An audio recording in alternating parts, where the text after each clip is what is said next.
Hey guys, I'm Nick in the States, and I'm out here again in my 3-season room with one rubber glove as a Michael Jackson tribute. No, I'm just kidding, please. To return to the blue Telecaster videos that we're doing. So, remember this guy? Remember this guy? Remember this guy? Look at this guy. So, we're going to talk today about wet sanding a little bit. And then we're going to talk to you about the perils of wet sanding, or sanding any finish in general. So, there are a lot of videos for this. I am by no means the end-all be-all of this. Some people wet sand in between every coat. And what wet sanding is I've taken a big block. If you have a smaller block, life is better. But I'm only endowed with the big block today. Soaked it in water for a fair amount of time, like an hour, maybe more. This has been for even longer than that. And then what I'll do is I'll wet sand the body in between each coat to try and get rid of orange peel. Now I'll flash up some images of what orange peel looks like. It looks like the skin of an orange, and it's how finish irregularly builds up all over the top of the guitar. And the wet sanding is designed to bring down those high spots of it and kind of create an a level playing field of finish. Now when you wet sand, a great way to do it, I'll show you in a sec how to, but when you wet sand, you actually want to work in small little areas, being very careful not to go through the finish. And as you go through each area, you then will take a look in the light to catch the reflection to see high spots and shiny spots. So if you look here up towards the top, I'm going to go around the side, right? It's not really easy to see, is it? But you'll see spots where it's now actually really quite smooth. And if you were to wet that area or polish it, it would actually shine. And you'll see other areas that are dull and kind of lumpy, like the surface of an orange, that need to have some more attention to detail. A couple service notes here, a couple really important things. I don't do any of the edges until everything else is perfect. The reason there is you want as much finish to build up there as possible because it doesn't stick there. And it's very easy at the edges to give it too much love and to sand through. Likewise, you should work in small areas taking your time, because if you start doing big wet sand passes, what happens is you may lose track of certain areas will get more attention than others. And here, I just happen to have, only to illustrate this and not due to my own failings at all, you can see here, this one little dot here. How we got that one little dot? It's one of life's great mysteries. And on the back, here and here and here, where I gave it too much gumption, and it went through the finish. So then you're left with, a couple of, depending on what you're doing. If you're doing solid coats and you went through the solid to the clear, you may have to do some more layers of respray or strip much of the clear off, respray it all, then start over again. With this, I think I'm going to be able to get away with just staining a little bit extra in these spots, just touching up, clearing it that way it's not too obvious. Letting that dry and going back to hanging it and doing more coats of the clear. So that's the thought there. The good thing is, if I really didn't want to do this, by the way, this is the rest of it. You can see that it's done pretty well. It doesn't pop. Had I done that pre-stain with black, sand it back, do that, you definitely see a lot more definition here. But still, I am rather impressed with how it came out overall. Alright, and now is a good time where we decide, my t-shirt? You mentioned my t-shirt. You'll see. Look at that. More gear than talent, Nick in the States. I got some shirts made up. These are test runs that I had shipped to me, but if you go to my main page, or click down below, there's a link to my t-shirt shop that has things like this, and a couple of my guitars as art t-shirts on there. The t-shirt shop that I'm using now, did deny my 2 Jawas trying to sell you guitar photo as being copyright infringing, but I got some of those shirts made through a different vendor. It won't be in the automatic store, but we may do some of those as little giveaway items or something like that. So stay tuned for more t-shirt goodness. And thanks for Andy Mack in New Hampshire for pushing my ass to do it. Thanks, Andy. Okay, fitment. So, we've done some finish work, right? And this is going to be brighter at the end of the day because, or at least shinier. How does she look? And that is the maple neck. There you go on the back there. So you got a nice flame maple neck there. and the body in the back. I like the contrast on the underside. And then on the top side, I also like the blue coming into this neck.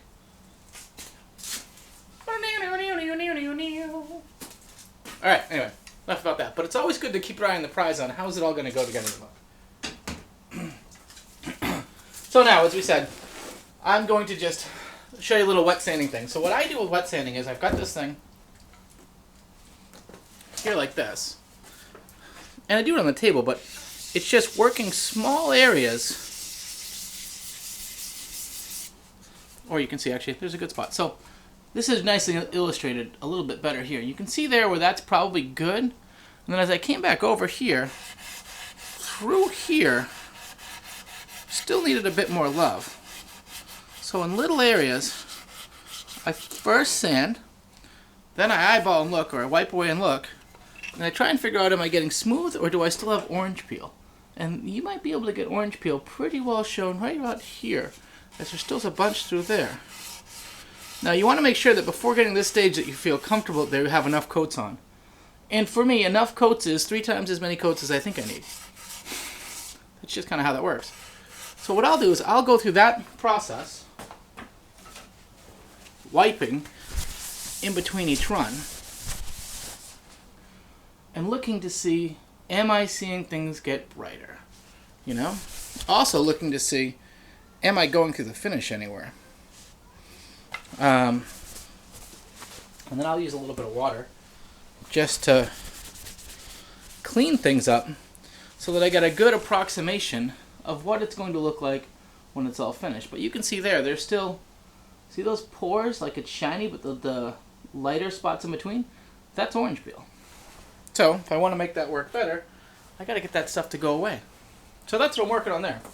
But first, before we go all full orange peely, what I've done is made another little bit of blue concoction,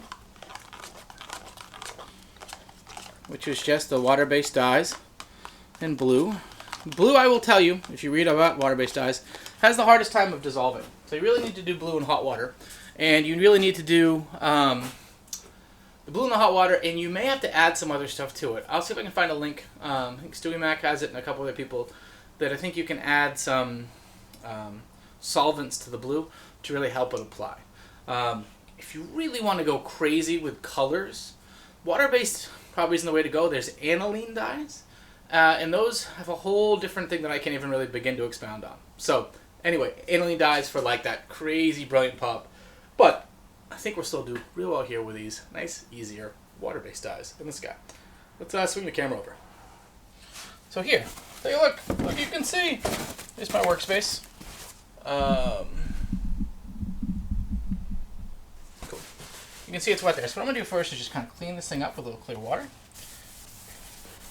Now, if this was raw wood and not pre-stained, I wouldn't use clear water here. I'd be using some sort of naphtha-based, basically lighter fluid, as it would, anytime you use clear water, it's going to run the risk on bare wood of being absorbed. But there you go.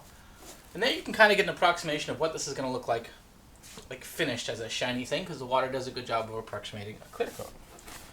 So, with that, because we're going to do just a small area, I'm going to try and use paper towel in this instance and kind of create a little focused, almost like a triangle corner, like this, you know. Dip it in here, and then come in here and rub it into these spots.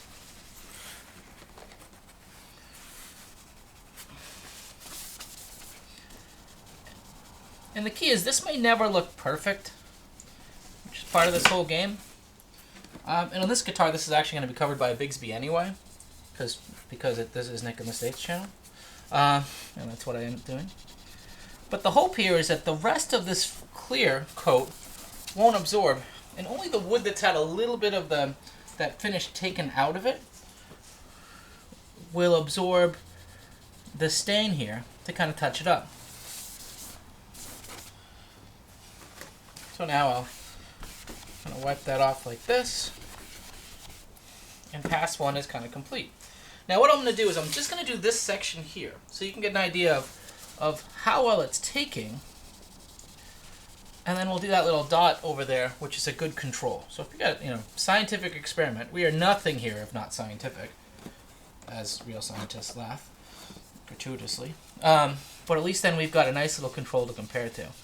And like I say, I'm not going for perfection here. I just want that to be not as obvious after we add coats of clear to it. There's actually a couple little spots up in here. We'll try and get those while we're doing it. And we'll wipe away the excess.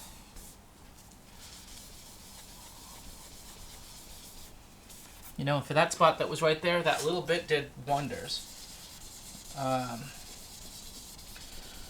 now for up here, so a little bit, kind of a hardier bit of stain.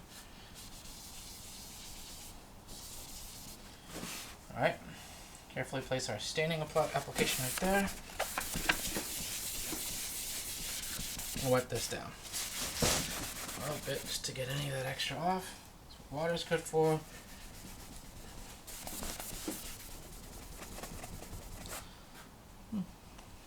Alright, so now, if I look at that, not that that is massive improvements, but it is definitely less obvious. And when you add layers of clear, the clear actually serves to darken things up too and kind of make it there, which is why you always want to be slightly lighter than your intended look when you get to the clear coat.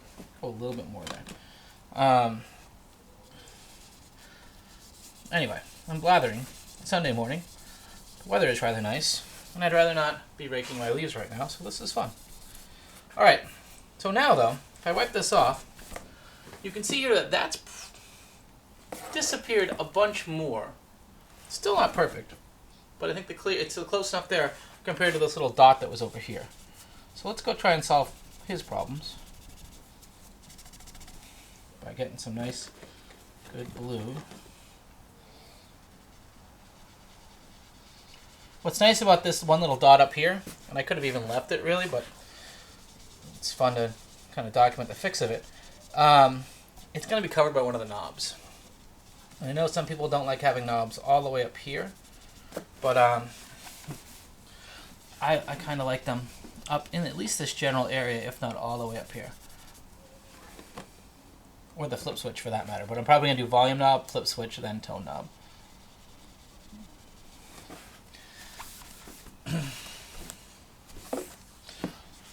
So we'll see here, these little spots are repairing up to the point that they may just look like normal, typical, imperfections in the wood instead of, issues that we have wrought. Issues that have been wrought by human hands. Those, of course, being mine.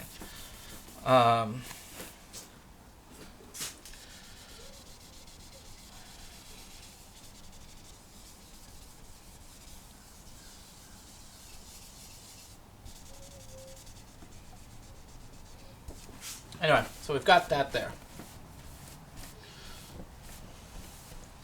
We've touched it up a bit. The hope is that it is less obvious at the result of this. I think our risk factors are still pretty low because both of those sections that we just worked on, look at that top, that's a pretty top. Both those sections that we worked on are likely going to be covered by things. The back is an interesting story, and I am going to do the same on the back, just in case.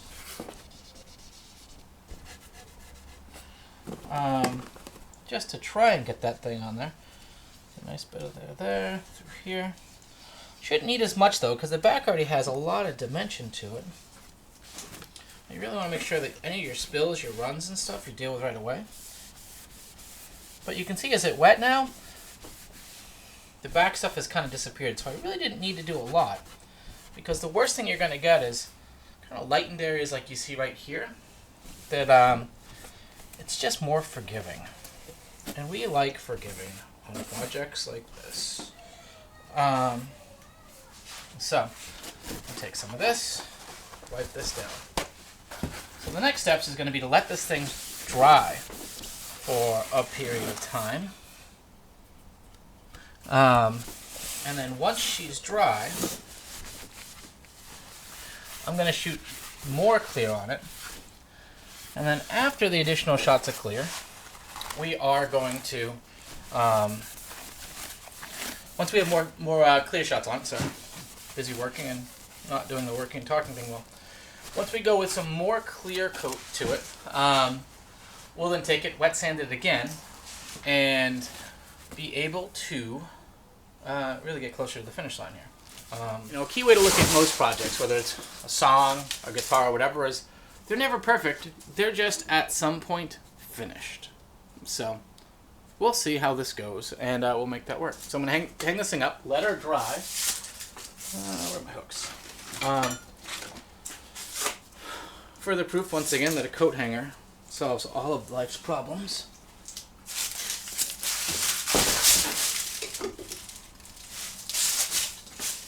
Ta-da! It's hanging up there. And we will start the process of the spraying. And then at some point, I will start the process of the scraping the paint off my roof and replacing it. But that is not a video for guitar channels. Anyway, I am Nick with one glove, also known as Nick in the States. Hopefully that little bit of wet sanding information will help there. I'll try and, after we get more clear coats on there, we'll do another video for kind of the final wet sealing and polishing, how we do it. All right, now it's probably a good time to talk about next steps, right? So for next steps, we're going to let this dry. We're going to spray a bunch more clear on it. Do another 5-7 coats. The nice thing is you can do a coat every hour or so. Let it cure for a few days, and then start the final wet sanding, ideally. The final wet sanding process once we get enough clear on the guy. Then it comes to parts. So for parts, we've done a few things. We've, let's open this. Let's take off the glove. Bye, glove.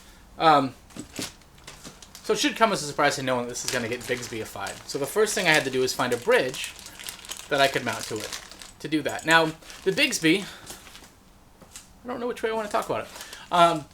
The one great thing about the Bigsby of this is you'll notice there are no screw holes through the top and there are no mounting hardware holes already done.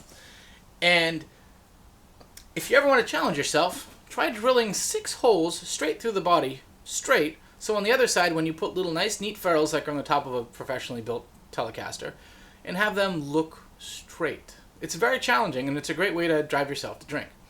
It's just really how it is. Whereas this hasn't been drilled yet, the first thing I did was get a top loader bridge from Callahan. And I actually had a buddy on one of the guitar forums, who had one of these for sale in his reverb store.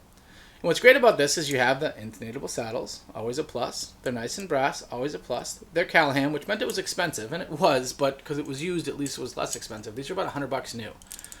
But what's neat is you'll see how the screws for the adjusting the guys are there, but the metal, which is rolled cold steel, has been divoted out. And that means that the strings can come over these saddles and then go straight out the back this way. Or there are holes to go down through the body.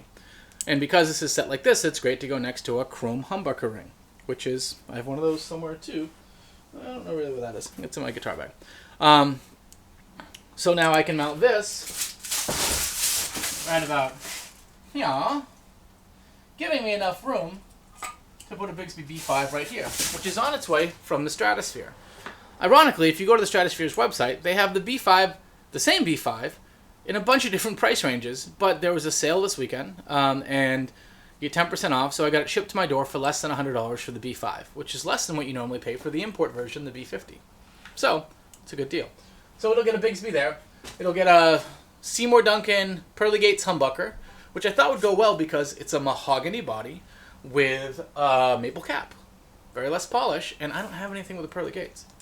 So Pearly Gates there, an AGI lace sensor Telecaster neck pickup, noiseless, so no noises. And then we'll do a 3-way switch, a volume and a tone. And I have one of the... If you're going to build a Telecaster, the way Fender does a Telecaster jack plate is they sink a piece of metal in this hole here that sits there, and then the little cup goes there, and everything passes through, and the locking bolt keeps it all together. And then that little locking nut gets loose and falls out, and you're always twisting and tightening it. These little buggers are great. I don't know if we can focus on this well. Oh, if I get out of frame and put this over here, right here, he's really coordinated, I swear. These little guys from All Parts, what's wonderful about them is they're threaded. So your jack screws right into this. This slips in the hole, and then there just are two little screws that you screw in on both sides. Bing, bing. It's in place, and you're not swearing. The classical Telecaster, the way Fender does it these days, God bless those people in, you know, California, Mexico, Japan, and China that have to do these things, in Indonesia and the Philippines and Vietnam and wherever else. This makes life easier, and they're like $6. $6. It's awesome. Not $6. So the Bigsby's en route. That should get in on Monday, so that'll be ready. And then the only thing I'm missing at that point, I have a wiring harness for it. And then I just need some locking tuners. So I'll probably order some of those at the end of this video, so they'll get in this week, so that when I film next Sunday's putting things together video, there's a good chance we might actually be screwing shit together. Yay. All right, folks. Long, talky, Project Guitar-y video, but I've been making mistakes. I have issues. I have more gear than talent. I have t-shirts. I have Instagram. Go check out my Instagram page. It's just instagram.com/NicholasStates. Should be cool. Links to those are all on the main page of the YouTube channel. Stay cool. Cheers.